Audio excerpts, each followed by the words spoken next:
سڵاو بینەرانی عزیزی تەلەڤیزیۆنی کۆمەڵا ئەم کاتە و گشتکاتێکی ژیانتان پڕ بێت لە شادی و کامەرانی. عزیزان لە ئاڵلقەیەکی تر لە بەرنامەی دیدار و ڕاوەوە هاتووینەتەوە خزمەتان بۆ پێشکەشکردنی بڕگە و بابەتەکانی ئەم بەرنامەیە. لە ئاڵلقەی ئەم هەفتەیە بەرنامەکەماندا بابەتێکتان پێشکەش دەکرێت کە تیادا ئاماژە بەلایەنە جۆرە و جۆرەکانی ژیان، ڕوانگەی ئەدەبی و بەرهەمەکانی نزار قەبانی شاعری ناوداری سووری دەکرێت لەژێر ناونیشانی نزار قەبانی کیە لە ئامادەکردنی بەڕێز سعیدەمانی. بۆ هیوای ناوڕۆکی بابەتەکان جێگەی سەرنجی ئێوەی ئازیز بێت لەگەڵمان من بۆ بینینی دوای نابڕێک ئەگەڕێمە وڵاتە.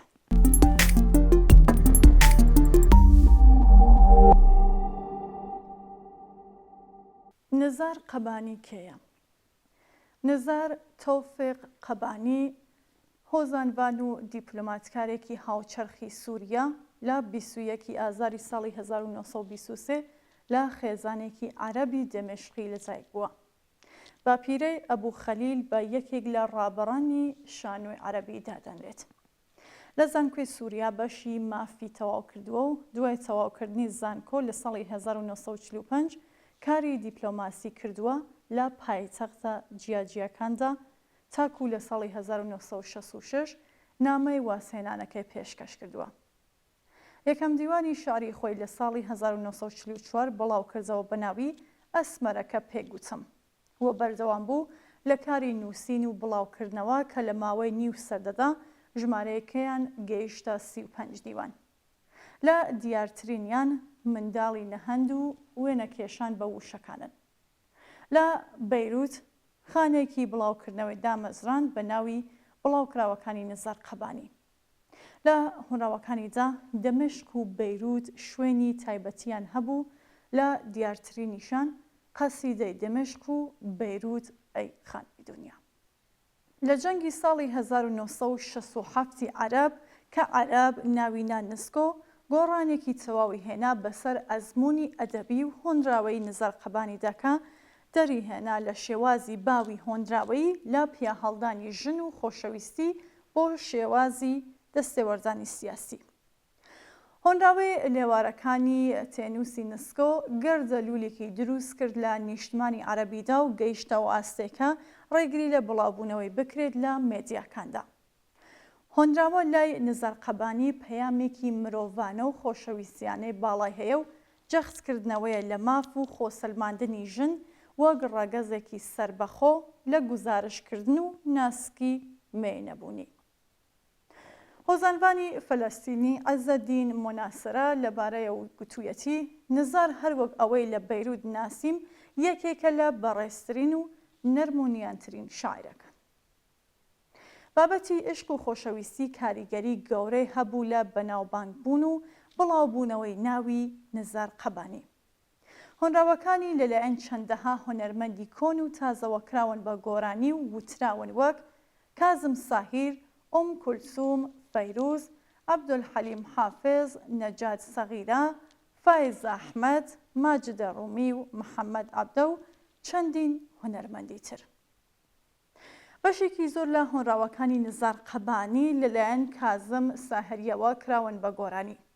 هەر ئەمەش بۆتە هۆی ئەوەی بە هۆزانبانەکەی کازم ساهیر بناسرێت. قوتابخانەی خۆشەویستی کە کازم لە ئاواز و گوتندا داهێنانی تیادا کردووە پێشتر بە خامە و پەنجەکانی نزار داهێنانیان تیادا کراوە. لەسەر ئاستی کەسری نزار قەبانی دووچاری ناخۆشی زۆر بووەتەوە لە ژیانیدا. لەوانێش کوژرانی هاوژینەکەی بەڵقەیس لە میانەی تەقینەوەیکی خۆکوژی لە باڵوێزخانەی عێراق لە بەیروت تیادا کرای ئامانج و هاوژینەکەی ئەویش لەوەی کاری دەکرد تا دەگاتە کۆچی دوای کوڕەکەی تۆفیق کە لە قەسیدەی شازادەی ئەفسانەیی تۆفیق قەبانیدا لاوانەوەی بۆ دەکات. نزار ساڵەکانی کۆتایی تەمەنی لە لەندەن بەڕێ کرد کە زیاتر ئارەزووی بەلای هۆنراوەی سیاسیدا دەچوو. هۆنراوەی کەی کۆچی دوای عەرەب ڕادەگەێنن لە بەناوبانگترین کۆتا هۆنراوەکانی بوو. لە 3 نیسانی 1988 کۆچی دوای کرد و لە دەمێشق بە خاک سپێردراوە. إن كنت حبيبي ساعدني كي أرحل عنك. لو كنت طبيبي ساعدني كي أشفى منك. لو أني أعرف أن الحب خطير جدا ما أحببت. لو أني أعرف أن البحر عميق جدا ما أبحرت. لو أني أعرف خاتمتي ما كنت بدأت. اشتقت إليك، اشتقت إليك فعلمني ألا أشتاق. اشتقت إليك فعلمني ألا أشتاق. سەرەتاکانی ژیانی نەزار قەبانی. نەزار لە 21/3/1923 لە گەڕەکی مەنزەنە شەحم لە دمشقی کۆن لەدایک بووە. لە خانوویەکی کۆنی دەمەشقی لە ناو خێزانێکی دێریندا پێگەیشتووە. لە یادەوەریەکانیدا دەڵێت کە خۆشەویستی بۆ هۆنراوە لە باوکیەوە بۆ ماوەتەوە و خۆشەویستی بۆ هۆنەر بە هەموو شێوازەکانیەوە لە ئەبوو خەلیل قەبانی باپیریەوە بۆ ماوەتەوەکە بە یەکێک لە ڕابەرانی شانۆی عەرەبی دادەنوێت. هەر لە یادەوەریەکانیدا دەڵێت کە لە تەمەنی منداڵیدا ئارەزووی وێنەکێشانی هەبووە و بۆیەش لە تەمەنی 5 ساڵان تا 12 ساڵان لە نێو دەریای ڕەنگەکاندا نقم بوو. دەشڵێت کە نهێنی خۆشەویستی بۆ ڕەنگەکان بە تایبەتیش ڕەنگی سۆز ئەوە بووەکە لە ماڵەوەیاندا زۆربەی جۆرە ڕووەکە شامیەکان هەبووە وەک سەوسەن، ڕێحانە، یاسەمین، نەعنا و پرتەقاڵ. وەک هەر گەنجێک لە تەمەنی 15 و 16 ساڵاندا نیگەرانی ئەوە بوو کە چی بکات، بۆیە دەستی کرد بە خۆشنویسی و دواتریش ڕووی کردە وێنەکێشان و هەر عاشقی وێنەکێشانیش بوو. تەنانەت دیوانێکی هەیە بە ناوی وێنەکێشان بە وشەکان. لەوێوە بوو کە ئارەزووی موسیقای کرد و لە سەردەستی مامۆستای تایبەت فێری ژەنین و ئاوازدانان بوو بە ئامێری ئۆت. بەڵام ناچار بوو کە وازی لێ بهێنێت بەهۆی خوێندن لە قۆناغی ناوەندی. لە کۆتاییشدا لە هۆنراوەکەدا گیرسایەوە و دەستی کرد بە لەبەرکردنی هۆنراوەکانی عومەری کوڕی ئەبی ڕەبیع، جەمیل بۆسەینا، تەرفەی کوڕی عەبد و کەسانی تر، وە بووە قوتابی لە سەردەستی هۆزانبان خەلیل مەردمبەیک کە شێوازی ڕێزمان و شێوەزانی فێر کرد. لە تەمەنی منداڵیدا خوشکەکەی بە ناوی وێساڵ خۆی دەکۆژێت لەبەر ئەوەی ماڵەوەیان ناچاریان کردبوو هاوسەرگیری لەگەڵ پیاوێک بکات کە خۆشی نەدەویست. ئەمەش کاریگەریەکی زۆری لەسەر دەرونی نەزار بەجێهێشت و هۆکارێک بوو بۆ یارمەتیدانی لە داڕشتنی فەلسەفەی عشقیدا و تێگەیشتن لە تێکۆشانەکانی ژن بۆ بەدەستهێنانی خود و مێینەی خۆی. لە سەرەتادا ڕاستی ئەم ڕووزاوەی ئاشکرا نەکرد و وتی کە بە نەخۆشی دڵ کۆچی دوای کردووە تا کاتێک کەسێک چیرۆکی خۆکوشتنەکەی ئاشکرا کرد. دواتریش نەزار لە یادەوەریە تایبەتەکانیدا دانی پێدا ناوە وەک نووسیوێتی خۆشەویستی لە جیهانی عەرەبدا زیندانێکە و من دەمەوێت ئازادی بکەم. نەزار ڕووزاوی خۆکوژیەکە بەم شێوەیە وەست دەکات و دەڵێت وێنەی خوشکم لە کاتی مردنیدا لە پێناو خۆشەویستی لە گۆشتی من هەڵکەندرا بوو. لە مردنیدا زۆر لە ڕابعی عەدەوی جوانتر بوو. هەروەها نەزار پەیوەندیەکی بەهێزی لەگەڵ دایکیدا هەبوو و زۆر هۆگری بووە و بە هاوبەشی هۆنراوەی بۆ خۆشەویستی دایک و دمشق نووسیوە. نەزار بە درێژایی ژیانی لەژێر کاریگەری دوو شت ماوەتەوە، دایک و ماڵ. ئەو زۆر پەیوەستی دایکی بووە، وەک خۆی دەڵێت هەموو ئافرەتانی دنیا نەیانتوانیوە ببنە ئەو دایکەی پرچەکانی بۆ شانە دەکات. ماڵ یان خانووەکەی منداڵی دووهەم کاریگەرترین ناو یادەوەریەکانی قەبانیە. ئەو لەبارەی ئەو ماڵی کە تیادا گەورە بووە دەڵێت دەزانن مانای چییە مرۆڤ نیشتەجێ شوشەیەک عەتر بێت. ئەو پێوا بووە خانووەکەی ناوچەی مەزەنە دەرگای هۆنراوەی ئەو بووە. ماڵپەڕی مەیادین دەڵێت خۆشەویستی نەزار بۆ خانووەکەی مەزەنە بە شێوەیەک بووە هەموو کات کلیلێکی ئەو ماڵەی لە لای خۆیدا پاراستووە. جارێک لەبری ئەوەی کلیلی شوقەکەی لە لەندەن لە گیرفانی دەربهێنێت تاکو دەرگای شوقەکەی پێ بکاتەوە کلیلی دەرگای ماڵەکەی دەمشقی دەرهێناوە. کاتێک لە ساڵی 1939 نزار لە گەشتێکی دەریایی قوتابخانەیەدا بووە بەرەو ڕۆما، یەکەمین دێڕە هۆنراوەکانی نووسی بۆ شەپۆلەکانی دەریا و ماسیەکانی ناوی. ئەو کات تەمەنی 16 ساڵان بوو. مێژووی 15 ئابی 1939 بە مێژووی لەجایەکبوونی نزاری هۆزانبان دادەنرێت لەلایەن هەوادارانیەوە. لە ساڵی 1941 لە کۆلێژی ماف لە زانکۆی دەمێشق دەستی بە خوێندن کردووە و ساڵی 1945 لێ دەرچووە. لە ماوەی خوێندنی زانکۆیدا یەکەمین دیوانی هۆنراوەی خۆی بڵاو کردەوە بە ناوی ئەسمەرەکە پێکگوتم کە لەسەر تێچووی خۆی چاپی کرد و سەرتاپا پیا هەڵدان و وەسفی ژن بوو. هۆنراوەکانی ئەم دیوانە مشتومڕێکی زۆری لە ناوەندەکانی خوێندنی زانکۆدا دروست کرد. پێشەکەی دیوانەکەی لەلایەن مونیر ئەجلانی بۆ نووسرا بوو کە هۆنراوەکانی بەدڵ بوو و ڕەزامەند بوو لەسەریان.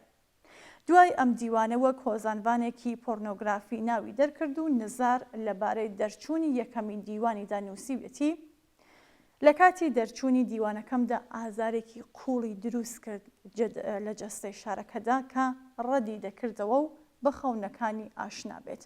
زۆر بەتوندی وەحشیگەرانە هەرشیان کردە سەرم. يا شتى الدنيا يا بيروت قومي من تحت الردم كزهرة لوز في نيسان. قومي من حزنك إن الثورة تولد من رحم الأحزان. قومي إكراما للغابات وللأنهار وللوديان. قومي إكراما للإنسان. کارەکانی نزار قەبانی. نزار لە ساڵی 1945 لە کۆلێژی ماف لە زانکۆی دەمێشق دەرچووە و دەستی کردووە بە کارکردن لە وەزارەتی دەرەوەی سووریا و لە هەمان ساڵیشدا لە باڵوێزخانەی سووریا لە میسر دامەزرا کە ئەو کات تەمەنی 22 ساڵ بوو. کاری دیپلۆماسی یەکێک لە مەرجەکانی گواستنەوەی بوو. بۆیە نزار زۆر لە قاهرە نەمایەوە و گوازرایەوە بۆ چەند پایتەختێکی تر و لە ساڵی 1952 بە باڵۆزی سووریا لە شانشینی یەکگرتو دامەزرا بۆ ماوەی 2 ساڵ کە لە ماوەیەدا پەرەی بە زمانی ئینگلیزیەکەیدا و دواتر بووە باڵۆزی سووریا لە ئەنقەرە. لە ساڵی 1958 بوو بە باڵۆزی سووریا لە چین بۆ ماوەی 2 ساڵ و لە ساڵی 1962 بوو بە باڵۆزی سووریا لە مەدرید بۆ ماوەی 4 ساڵ. تا ئەوەی لە کۆتاییدا لە لۆبنان جێگیر بوو ڕایگەیاند کە دەست دەکات بە کاری هۆنراوە نووسین. لە ساڵی 1966 و خانەی بڵاوکردنەوەی تایبەت بەخۆی دانا بە ناوی بڵاوکراوەکانی نزار قەبانی. نزار دەستی کرد بە نووسینی هۆنراوەی سونی و دواتر گۆڕی بۆ هۆنراوەی ئازاد کە بەشێک بوو لە بەرەو پێشبردنی هۆنراوەی عەرەبی تا ئەستێکی زۆر. بابەتی زۆرێک لە هۆنراوەکانی لەسەر دۆزی ئازادی ئافرەت بووە و 4 دیوانی سەرەتای هۆنراوەی ڕۆمانسی بوون. دواتریش ڕووی کردە هۆنراوەی سیاسی دوای شەڕی عەرەب ئیسرائیل لە ساڵی 1967 و کۆمەڵێک هۆنراوەی دەرکرد لە دژی حکوومەت و ڕێکخراوە عەرەبیەکان و دژی حکومی ڕژیمی باس لە سووریا، لەوانەش لێواری تێنووسەکانی نسکۆ، ئەنتەرە و ڕۆژانەی شمشێروەشێنی عەرەبی. تایبەتمەندیەکانی هۆنراوەکانی نزار ئەوە بوون کە بە زمانی ڕیزمانی و زمانێکی سادە دەینووسین و لە ڕووی سەرواشەوە هەمە جۆر و ئازاد بوون. نزار 2 جار هاوسەرگیری کردووە. هاوژینی یەکەمی کچی خاڵی خۆی بوو بە ناوی زەهرا ئاقبیق، 2 منداڵی لێ هەبوو بە ناوەکانی هەنبا و تۆفیق. تۆفیق لە ساڵی 1973 کۆچی دوایی کرد کە خوێندکاری قۆناغی پێنجەمی کۆلێژی پزیشکی بوو لە زانکۆی قاهیرە. ئەمەش کاریگەریەکی زۆری لەسەر ژیانی نزار بەجێهێشت و بە هۆنراوەی شازادەی ئەفسانەی تۆفیق قەبانی لاوانەوەی بۆ دەکات. هاوژینی یەکەمی لە ساڵی 2007 کۆچی دوایی کردووە. هاوسەرگیری دووەمیشی لەگەڵ ژنێکی عێراقی بوو بە ناوی بەڵقەیس و دوو منداڵی لێ هەبوو بە ناوەکانی عۆمەر و زەینەب. ئەم هاوژینەشی لە ئەنجامی تەقینەوەیەکی خۆکوژی لە لۆبنان لە ساڵی 1981 گیانی لەدەستە.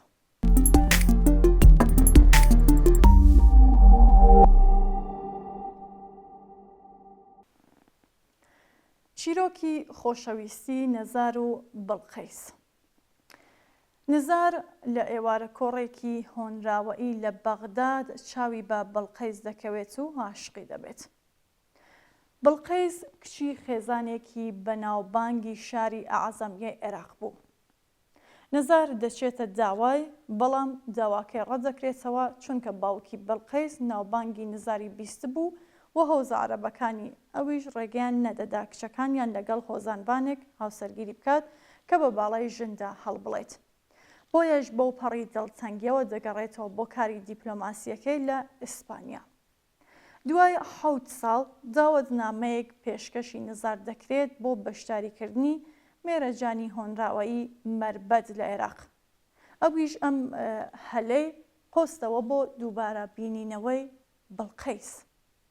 نزار لە کونگرەکەدا هۆنراوەیەکی خوێندەوە کە هەموو عێراقیەکانی سەرسام کرد، بە تایبەت سەرۆکی ئەو کاتە عێراق ئەحمەد حەسەن بەکر کە دواتر بڕیاریدا چەند وەزیرێک بنێرێتە ماڵی باوکی بەڵقەیس و سەرنجام لە ساڵی 1969 هاوسەرگیریان کرد. نزار لە کۆڕەکەدا ئەم هۆنراوەیە پێشکەش کرد: سڵاو ئەی عێراق، هاتووم گۆرانیت بۆ بشڕم. بەشێکی گۆرانیەکەش گریانە: سڵاو سڵاو، ڕوخسارێک ئەناسیتەوە کە دووری و ڕۆژگار چاڵیان تیادا نەخشاندووە. خۆشەویستی ئەو دڵی خواردوم، ئەوەشی لێ ماوەتەوە خانماندا بەشیان کردووە.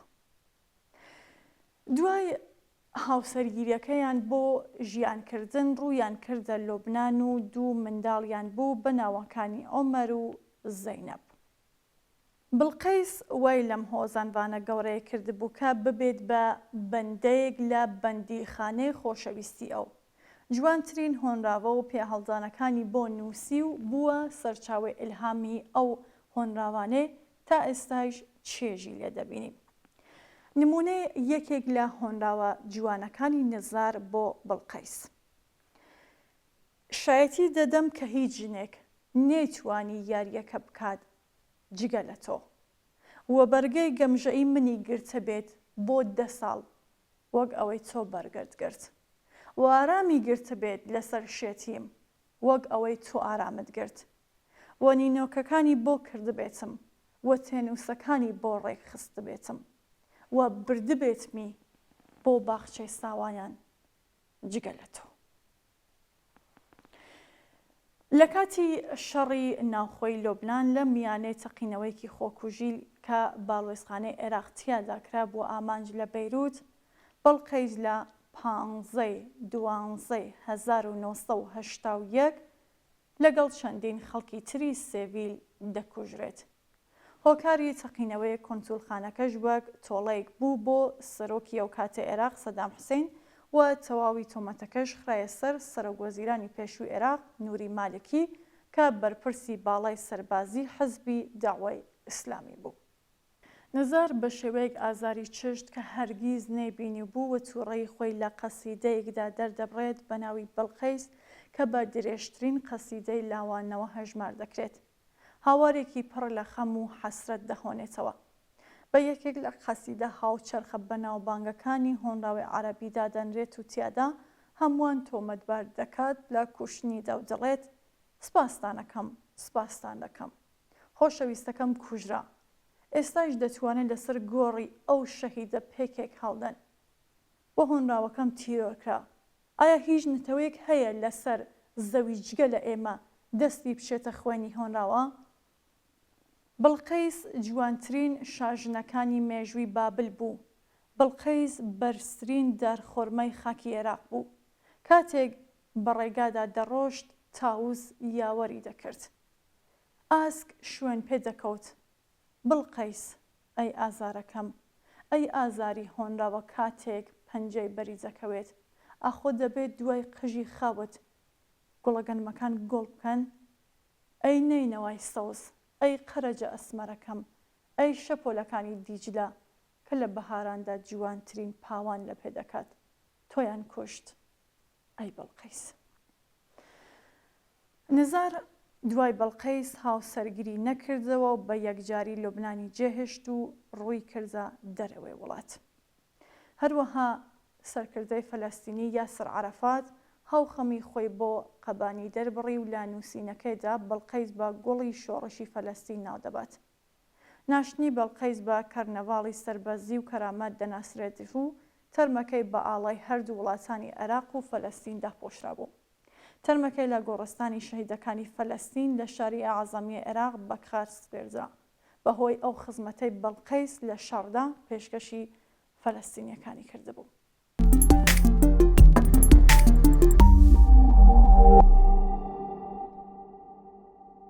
کۆتاییەکانی ژیانی و کۆچی دوایی.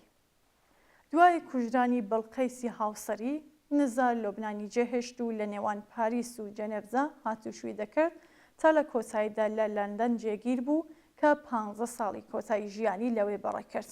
وە بەردەوام بوو لە بڵاوکردنەوەی دیوانەکانی کە مشت و مڕیان دروست دەکرد لە ماوەی ساڵانی حەفسەکانی تەمەنی لەوانەش کەی کۆچی دوای عەرەب ڕادەگەێنن و هەروەلەکەرەکان.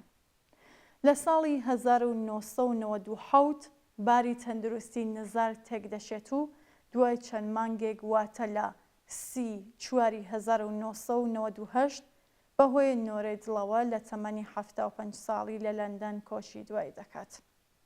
لە وەسەدنامەکەیدا کە لە نەخۆشخانە نووسی بووی داوای کردبوو لە دەمێشق بە خاک بسپێردرێت و ئاوا وەسفی دەکات لە وەستەکەیدا. دەمێشق ئەو منداڵانەی کە فێری هۆنراوی کردم، فێری داهێنان و ئەلفوبێ یاسەمینی کردم.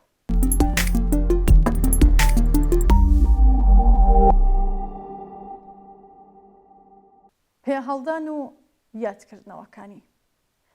ڕەخنەگرەکان نزاریان بە قوتابخانەی هۆنراوەی داناوە و حسین بن حەمزە ناوی لێناوە سەرۆکۆماری هۆنراوە. هەروەها نازناوی باوکی هۆنراوەی ڕۆژی لێناوە بەوەی کە هۆنراوەی بە کۆمەڵانی خەڵک ناساندووە. ئەدیبی میسری ئەحمەد عەبدولموعتی حیجازی نزاری بەوە وەسف کردووەکە هۆزانوانێکی ڕاستەقینە بووە و زمانی تایبەت بەخۆی هەبووە سەرەڕای ئەوەی بوێر بووە لە زمان و هەڵبژاردنی بابەتەکانی، بەڵام ڕەخنەی گرت لە بوێریەکەی کە لە کۆتا خۆناغەکانی هۆنراوەکەیدا گەیشت بۆ ئاستی نەفرەتکردن. هۆزانبان عەلی مەنسوور گوتوویەتی کە نزار ناوی خۆی هەڵکەندووە لە بیرەوەری کۆمەڵدا و بارودۆخێکی تایبەتی لە لای جەماوەرەکەی دروست کردبوو، هەتا دەتوانرێت بە عومەری ئەبوڕەبیعەی سەردەمی هاوچەرخ دابدرێت.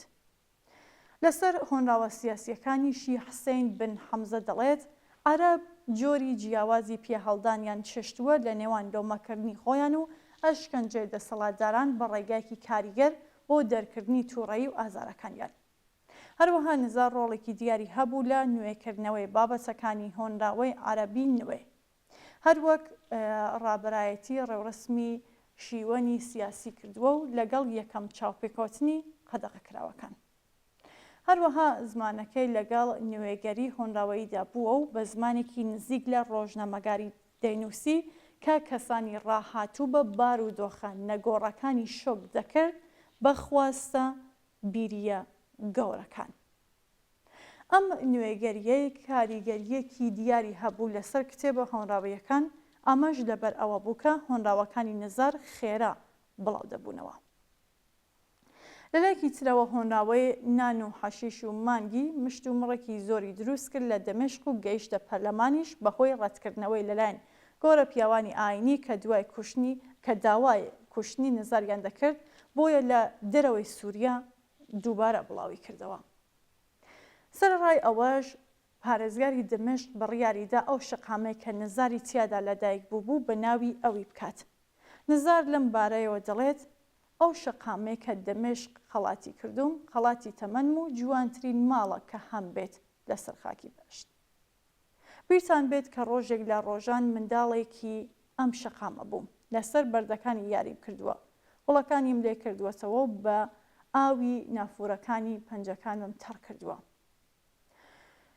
گەورەترین دەستکەوتی نزار هەروەک شەعری فەلەستینی عەزەدین موناسرە دەڵێت گواستنەوەی بابەتی خۆشەویستی بووە لە وەسفە دەرکیەکەی بۆ بابەتێکی تایبەت لە هۆنراوەی عەرەبی هاوچەرخ کە لەمدا هیچ کەس لەم ناچێت. نزار چەند خەڵاتێکی ناوخۆیی و جیهانی بەدەستهێناوە، گرنگترینیشیان خەڵاتی جەماوە لە ئۆقیانوسەوە تا کەنداو، خەڵاتی مافزاری ڕۆشنبیری ئیسپانی لە ساڵی 1964 لە پای دامەزراندنی پەیوەندیە ڕۆشنبیریەکانی نێوان عەرەب و ئیسپانیا. شكرا لكم شكرا لكم شكرا لكم شكرا لكم، فحبيبتي قتلت وصار بوسعكم أن تشربوا كأسا على قبر الشهيدة، وقصيدتي اغتيلت، وهل من أمة في الأرض إلا نحن نغتال القصيدة. بلقيس كانت أجمل الملكات في تاريخ بابل. بلقيس كانت أطول النخلات في أرض العراق. كانت إذا تمشي ترافقها طواويس وتتبعها أيائل. بلقيس يا وجعي ويا وجع القصيدة حين تلمسها الأنامل. هل يا ترى من بعد شعرك سوف ترتفع السنابل؟ يا نينوى الخضراء، يا غجرية الشقراء، يا أمواج ديلة تلبس في الربيع بساقها أحلى الخلاخل. قتلوك يا بلقيس، قتلوك يا بلقيس. أية أمة عربية تلك التي تغتال أصوات البلاد؟ أين السموأل والمهلهل والغطاريف الأوائل؟ فقبائل أكلت قبائل، وثعالب قتلت ثعالب، وعناكب سحقت عناكب. قسما بعينيك اللتين إليهما تأوي ملايين الكواكب، سأقول يا قمري عن العرب العجائب. فهل البطولة كذبة عربية أم مثلنا التاريخ كاذب؟ بلقيس، بلقيس لا تتغيبي عني، فإن الشمس بعدك لا تضيء على السواحل. سأقول في التحقيق إن اللص أصبح يرتدي ثوب المقاتل، وأقول في التحقيق إن القائد الموهوب أصبح كالمقاوم، وأقول إن حكاية الإشعاع أسخف نكتة قيلت، فنحن قبيلة بين القبائل. هذا هو التاريخ يا بلقيس. كيف يفرق الإنسان ما بين الحدائق والمزابل؟ بلقيس أيتها الشهيدة والقصيدة والمطهرة النقية، سبأ تفتش عن مليكتها، فردي للجماهير التحية. يا أعظم الملكات، يا امرأة تجسد كل أمجاد العصور السومرية. بلقيس يا عصفورة الأحلى، ويا أيقونة الأغلى، ويا دمعا تناثر فوق خد المجدلية. أترى ظلمتك إذ نقلتك ذات يوم من ضفاف الأعظمية؟ بيروت تقتل كل يوم واحدا منا، وتبحث كل يوم عن ضحية، والموت في فنجان قهوتنا، وفي مفتاح شقتنا، وفي أزهار شرفتنا، وفي ورق الجرائد والحروف الأبجدية. ها نحن يا بلقيس ندخل مرة أخرى لعصر الجاهلية. ها نحن ندخل في التوحش والتخلف والبشاعة والوضاعة، ندخل مرة أخرى عصور البربرية، حيث الكتابة رحلة بين الشظية والشظية، حيث اغتيال فراشة في حقلها صار القوي. هل تعرفون حبيبتي بلقيس؟ هل تعرفون حبيبتي بلقيس؟ فهي أهم ما كتبوه في كتب الغرام. كانت مزيجا رائعا بين القطيفة والرخام. كان البنفسج بين عينيها ينام ولا ينام. بلقيس يا عطرا بذاكرتي ويا قبرا يسافر في الغمام، قتلوك يا بلقيس مثل أي غزالة من بعد ما قتلوا الكلام. بلقيس ليست هذه مرثية، لكن على العرب السلام.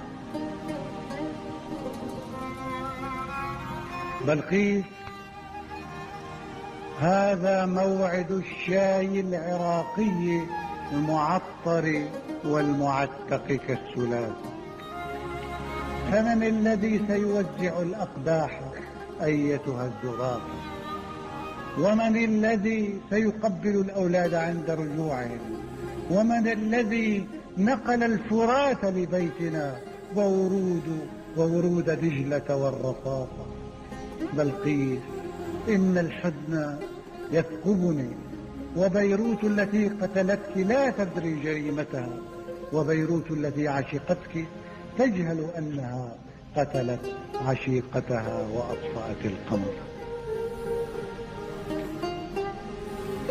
بلقيس يا بلقيس يا بلقيس، كل غمامة تبكي عليك، فمن ترى يبكي علي؟ بلقيس كيف رحلت صامتة ولم تضعي يديك على يدي؟ بلقيس كيف تركتنا في الريح نرجف مثل أوراق الشجر، وتركتنا نحن الثلاثة ضائعين كريشة تحت المطر.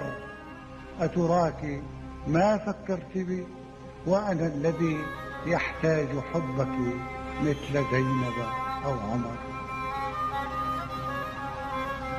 بلقيس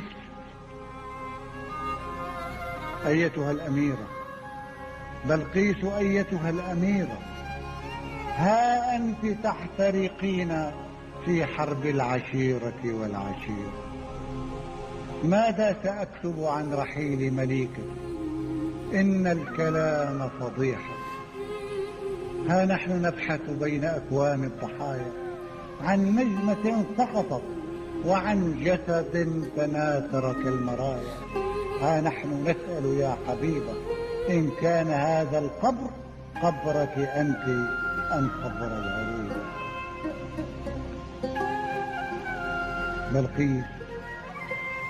بلقيس يا صفصافة أرخت ضفائرها عليه، ويا زرافة كبرياء. بلقيس إن قضاءنا العربي أن يغتالنا عرب، ويأكل لحمنا عرب، ويبخر بطننا عرب، ويفتح قبرنا عرب، فكيف نفر من هذا القضاء؟ فالخنجر العربي ليس يقيم فرقا بين أعناق الرجال وبين أعناق النساء. بلقيس إنهم فجروك فعندنا كل الجنائز تبتدي في كربلاء وتنتهي في كربلاء.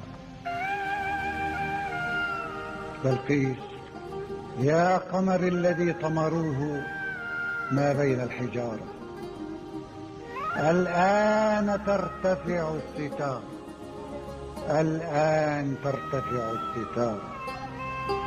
سأقول في التحقيق إني أعرف الأسماء والأشياء والسجناء والشهداء والفقراء والمستضعفين، وأقول إني أعرف السياف قاتل زوجتي ووجوه كل المخبرين، وأقول إن عفافنا عهر وتقوانا قذارة، وأقول إن نضالنا كذب، وأن لا فرق ما بين السياسة والدعارة. سأقول في التحقيق إني قد عرفت القاتلين، وأقول إن زماننا العربي مختص بذبح الياسمين وبقتل كل الأنبياء وقتل كل المرسلين.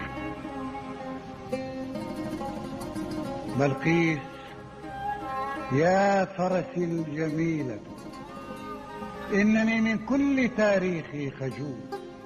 هذه بلاد يقتلون بها الخيول، هذه بلاد يقتلون بها الخيول. ما زلت أدفع من دمي أعلى جزاء، ما زلت أدفع من دمي أحلى جزاء كي أسعد الدنيا، ولكن السماء شاءت بأن أبقى وحيدا مثل أوراق الشتاء. هل يولد الشعراء من رحم الشقاء؟ وهل القصيدة طعنة في القلب ليس لها شفاء؟ أم أنني وحدي الذي عيناه تختصران تاريخ البكاء؟ سأقول في التحقيق كيف غزالتي ماتت بسيف أبي لهب. كل اللصوص من الخليج إلى المحيط يدمرون ويحرقون وينهبون ويرتشون ويعتدون على النساء كما يريد أبو لهب. كل الكلاب موظفون ويأكلون ويسكرون على حساب أبي لهب. لا قمحة في الأرض تنبت دون رأي أبي لهب. لا طفل يولد عندنا إلا وزارت أمه يوما فراش أبي لهب. لا سجن يفتح عندنا، لا سجن يفتح دون رأي أبي لهب. لا رأس يقطع دون أمر أبي لهب. سأقول في التحقيق كيف أميرة اغتصبت، وكيف تقاسموا فيروز عينيها وخاتم عرسها. وأقول كيف تخاطف الشعر الذي يجري كأنهار الذهب. سأقول في التحقيق كيف سطوا على آيات مصحفها الشريف وأضرموا فيه اللهب. سأقول كيف استنزفوا دمها وكيف استملكوا فمها، فما تركوا به وردا ولا تركوا عنب. هل موت بلقيس هو النصر الوحيد بكل تاريخ العرب؟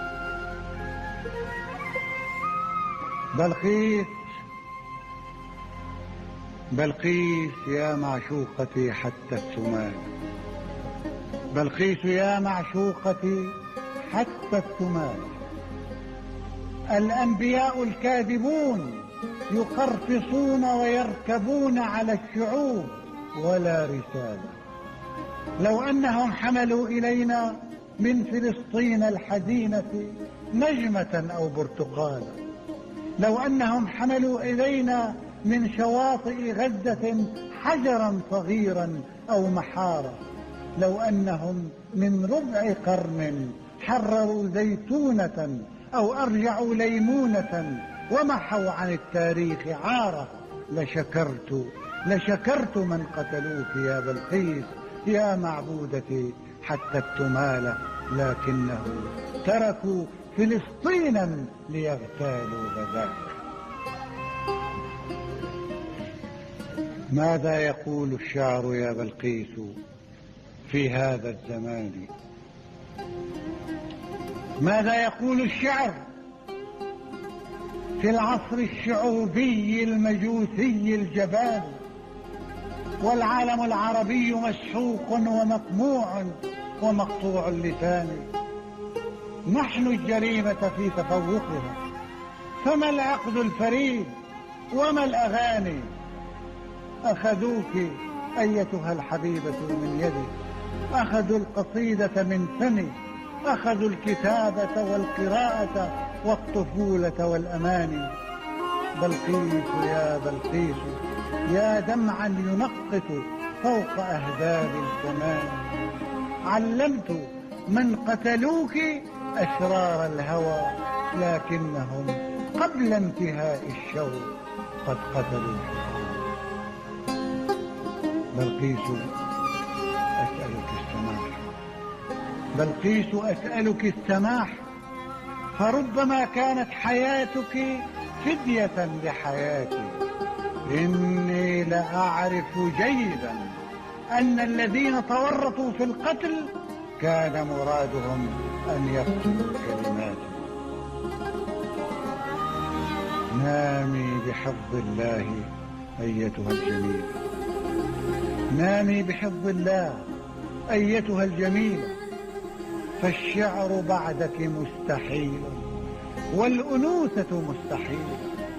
ستظل أجيال من الأطفال تسأل عن ضفائرك الطويلة، وتظل أجيال من العشاق تقرأ عنك أيتها المعلمة الأصيلة. وسيعرف الأعراب يوما أنهم قتلوا الرسول.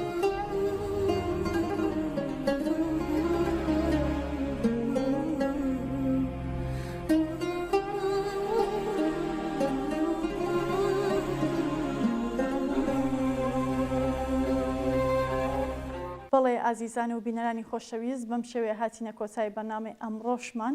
تا لە ئاڵلقەیەکی دیکەی ئەم بەرنامەیەدا بە یەک دەگەینەوە بە ژیانێکی پڕ لە کەمانانی تەندروست بێت.